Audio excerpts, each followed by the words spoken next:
Hello বন্ধুরা, আমাদের SDTV চ্যানেলে আপনাদের স্বাগতম। আমি দীপিকা চলে এসেছি আপনাদের জন্য অনুরাগের ছোঁয়া সিরিয়ালের আপডেট নিয়ে। দীপার জন্য পুলিশ স্টেশনে যখনই লয়ার নিয়ে অর্জুন এবং দিদিভাই চলে আসে, পুলিশ জানায় যে দেখুন, আপনাদের এই কেসে কোনোভাবেই শুনানি হতে পারে না। কেন বলুন তো? আমরা অনেক কষ্ট করে লয়ার এনেছি দীপার জামিন করাবো বলে। কেন পারবো না সেটা করতে? কারণ উনি কোনো মেন্টাল কন্ডিশনেই এমন নেই যে ওনার কেসটা শুনানি করা যেতে পারে। তার মানে ওনাকে আমরা মানসিক হাসপাতালে পাঠিয়ে দিয়েছি। কি বলছেন কি আপনি? হ্যাঁ, এখানে ওনাকে রাখাই যাচ্ছিল না তাই। অর্জুন সবটা শুনে অবাক হয়ে যায়, এমনকি পালকও। তারা সেনগুপ্ত পরিবারে ফিরে যায়। দীপাকে এদিকে হেলথ সেন্টারে যেখানে আনা হয়েছে সেখানে মিশকাও রয়েছে। মিশকা আপেল খাচ্ছে আর হেঁটে যাচ্ছে। তখনই হঠাৎ করেই একজনের হাসির আওয়াজ শুনতে পায়, আর মনে হয় যে এই হাসিটা তো খুব পরিচিত। কে হতে পারে?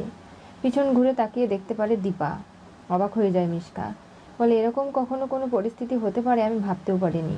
কি করে হলো এগুলো? দীপা এখানে চলে এসেছে। দীপা মিশকাকে দেখে এগিয়ে আসে, এসেই কষে একটা চড় বসায় মিশকাকে। মিশকা অবাক হয়ে যায়, ভয় পেয়ে যায়, চিৎকার করতে শুরু করে।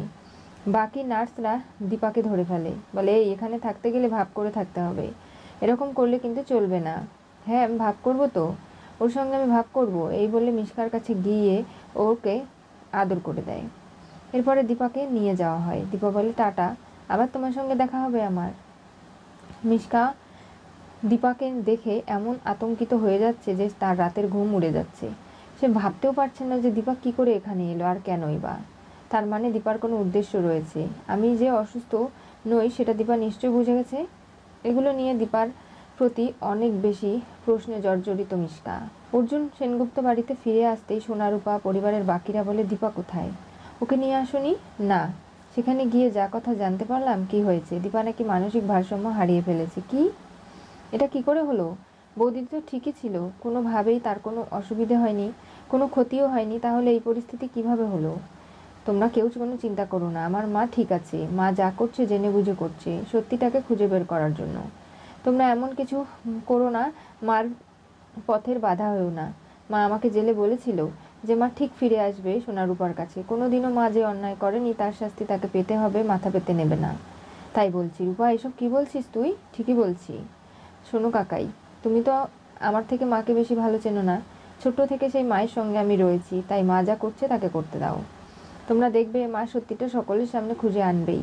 রাত্রিবেলা মিশকা যখন ঘুমিয়ে পড়ে, তার পাশের বেডের মহিলাটিকে অনুরোধ করে দীপা বাইরে পাঠিয়ে দেয়, আর দীপা আসে মিশকার কাছে কথা বলতে। মিশকা যখন চোখ খুলে দীপাকে দেখতে পায়, ঘুমের ঘোরেই দেখছে দীপা তাকে চড় মারছে, অনেক অত্যাচার করছে। তখনই দীপাকে সামনে দেখে আরও বেশি করে চমকে যায়। মিশকা, চিৎকার করে কোনো লাভ হবে না। তুমি যদি আশেপাশের মানুষদের ঘুম ভাঙানোর চেষ্টা করো তাহলে খুব খারাপ হয়ে যাবে। তোমাকেই শাস্তি পেতে হবে। তোমার সঙ্গে আমার কিছু কথা আছে। দীপা, তুমি এখানে কেন এসেছো? তুমি যে কারণে এসেছো সে কারণে। দীপা, তুমি এখানে কেন এসেছো আমি তো সেটাই বুঝতে পারছি না। তুমি যে অভিনয় করে এখানে এসেছো মিশকা, তার জন্যই। তোমার সঙ্গে আমার কিছু জরুরি কথা আছে। দেখো, আমার সন্তানদের কেউ কোনো ক্ষতি করলে আমি কিন্তু তাদের ছেড়ে দেব না। বীরকে আমি ছোট থেকে মায়ের মতো মানুষ করেছি। কেন, কে বা কারা ওকে কিডন্যাপ করে নিয়ে গেছে আর আমাকে এরকম করে ফাঁসিয়েছে।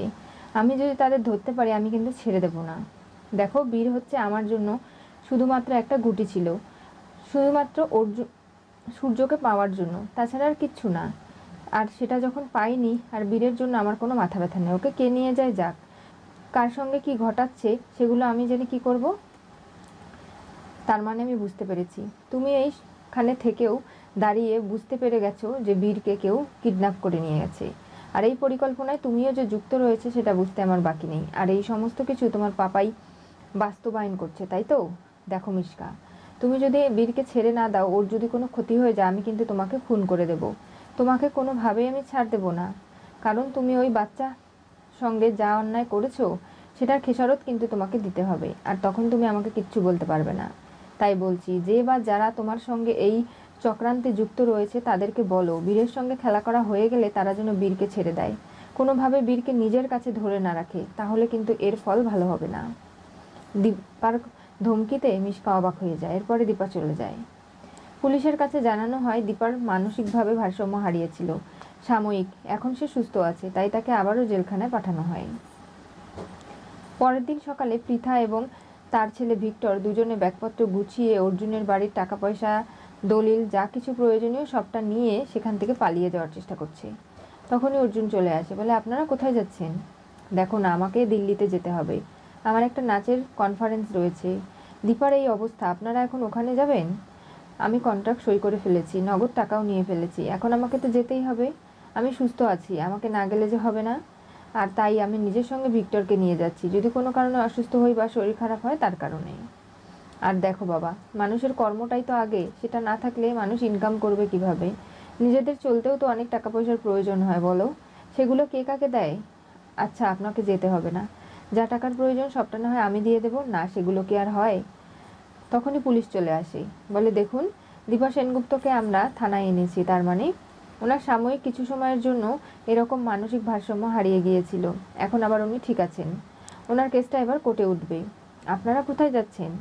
আপনারা যখন বীর চুরি হয়ে যায় ওই বাড়িতে ছিলেন, তাই আপনাদের কিন্তু ডাকা হবে কোর্টে, আপনারা কোথাও যেতে পারবেন না। আর সেনগুপ্ত পরিবারের এই কেসে আপনারা ভিকটিম হিসাবে কোর্টে সাক্ষী দেবেন, সেগুলোর থেকে বড় তো আপনাদের এই কম্পিটিশন, ডান্স, এগুলো হতে পারে না।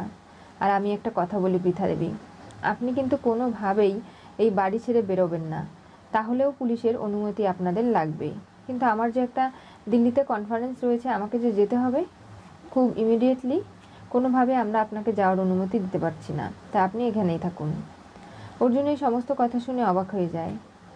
দীপার সঙ্গে একজন লয়ার দেখা করতে যায়। দীপা বলে, দেখুন, কেসটা হারবো এটা আমি কখনো ভাবতে পারি না, কারণ বীরকে কিডন্যাপ করা হয়েছে, ওকে শেষ করে ফেলা হয়নি। যারা ওকে কিডন্যাপ করেছে তারা এত সহজে ওকে শেষ করবে না। আমি অনেক মহিলাকে দেখেছি, আপনার মতো মনের জোর আমি কারো দেখিনি, সেটুকু আছে বলে আমি টিকে আছি, তা না হলে আমার 2 সন্তান রয়েছে, তাদের আমি কি জবাব দিতাম? আপনি জীবনে কোনো কেস জেতেননি যেমন, তেমন ভাগ্য আমার সঙ্গে অনেক মজা করেছে, আমার সঙ্গ দেয়নি, তাই দুজনে একসঙ্গে লড়ে হয়তোবা আপনার এই কেসটাই জীবনের প্রথম জেতা কেস হতে পারে। তখনই হঠাৎ দীপার সঙ্গে দেখা করতে কেউ এসেছে। দীপা দেখতে পারে তড়িৎ এবং জয়। দাদা, তুমি এত তাড়াতাড়ি এসেছো? আর ভাই, তুমি নিয়ে আসতে পেরেছো দাদাকে? কি আর করবো বলো দীপা, তোমাকে এরকম পরিস্থিতিতে দেখতে হবে কখনো ভাবতে পারিনি, সেগুলো বাদ দাও। তোমাকে আমি একটা কাজের কথা বলবো, তুমি তো জানো বীরের বাবার কোনো খোঁজ নেই, তার মানে আমি ডাক্তারবাবুকে খুঁজে বের করবো না? তুমি সবার আগে বীরকে খুঁজে বের করো, মিশকা কিন্তু এই সব কিছু জানে, এমনকি ওর পাপাইও। ওরা এই সব কিছু করছে আমাদেরকে বিপদে ফেলার জন্য, বুঝতে পারছো না তোমরা? মিশকার সঙ্গে আমি গিয়েছিলাম ওখানে দেখা করার জন্য, আর তার জন্যই মানসিক ভারসাম্যহীনতার নাটক করেছিলাম। এখন মিশকার সঙ্গে আমার কথা হয়ে গেছে, তাই ওকে কোনোভাবে ছাড় দেওয়ার কোনো মানে হয় না। তুমি যত তাড়াতাড়ি পারো সোর্স লাগিয়ে বীরকে খুঁজে বের করো। যেখানে যেখানে অ্যাক্সিডেন্ট হয়েছে, কোনো পেশেন্ট অসুস্থ হয়েছে, সব জায়গায় তোমাদের খোঁজ নিতে হবে। ওরা যাই বলুক না কেন, আমি এটা মানতে রাজি নই যে বীরের কোনো ক্ষতি হয়ে গেছে। দীপা, তুমি এত কিছুর পরেও মাথা যে ঠান্ডা রেখে শান্তভাবে এগিয়ে যাচ্ছ, সেটা দেখে সত্যিই আমার খুব ভালো লাগছে। আমি ভাবতে পারছি না যে এই পরিস্থিতিগুলো কি করে আমরা কাটিয়ে উঠব। পরের দিন সকালে কোর্টে দীপাকে তোলা হয়, সেখানে অর্জুন দীপা মুখোমুখি হয়। অর্জুন বলে, দেখ দীপা, তোর সঙ্গে আমি রয়েছি, তোর পরিবারের সবাই রয়েছে, তোর বিপদে পাশে থাকতে এসেছে। হয়তো তারা সাহায্য করতে পারছে না, কিন্তু এই লড়াই পাশে থাকলে মনের জোর তো পাওয়া যায়। দীপাকে কোর্টে তোলা হয় এবং বলা হয় বীর হত্যা মামলায় দীপাই হচ্ছে আসল অপরাধী। দীপা তখন চিৎকার দিয়ে ওঠে, বলে, বীরকে হত্যা করা হয়নি, ওকে কিডন্যাপ করা হয়েছে। যাই বা যারা এগুলো করেছে তারা ঠিক বীরকে ফিরিয়ে দেবে, কারণ ওরা কখনো বীরের ক্ষতি করতে পারবে না। আপনি কি করে জোর দিয়ে বলছেন? আপনার কাছে কোনো প্রমাণ আছে? না, নেই। তাহলে? তাই বলছি, বেশি বাড়াবাড়ি একদম করবেন না। আপনারা দীপাকে এরকম করে কথা বলতে পারেন না, কারণ দীপা যা করেছে সেটা কিন্তু ও নিজের মুখে স্বীকার করছে। ও কোনো অন্যায় করতেই পারে না, আপনারা ওকে চিনতে পারছেন না এখন পর্যন্ত। আমরা শুধু সাক্ষী প্রমাণকে চিনি, আর তাছাড়া কিচ্ছু নয়।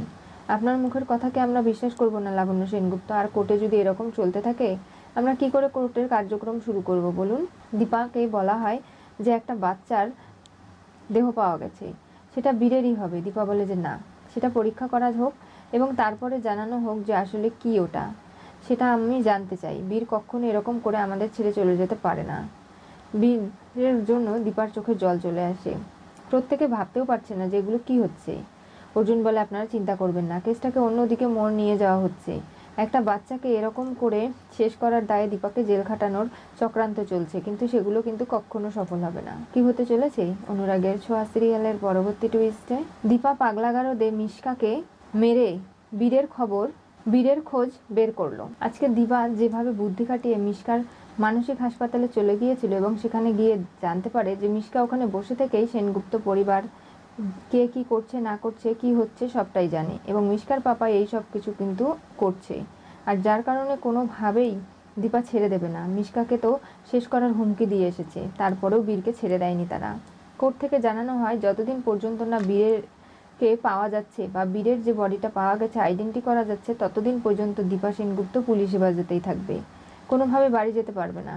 দীপার এতেই খুব মনটা খারাপ হয়ে যায়। সোনারূপাকে কি বলবে সে? সোনারূপা খুব অপেক্ষা করে আছে, কষ্ট পাচ্ছে তারা তার মায়ের জন্য। এরকম করে চলতে থাকলে দীপা কতদিনই বা সহ্য করবে? কি হবে এবার জানতে হলে চোখ রাখতে হবে আমাদের চ্যানেলে। পাশে থাকা বেল আইকনটি অবশ্যই করে ক্লিক করুন।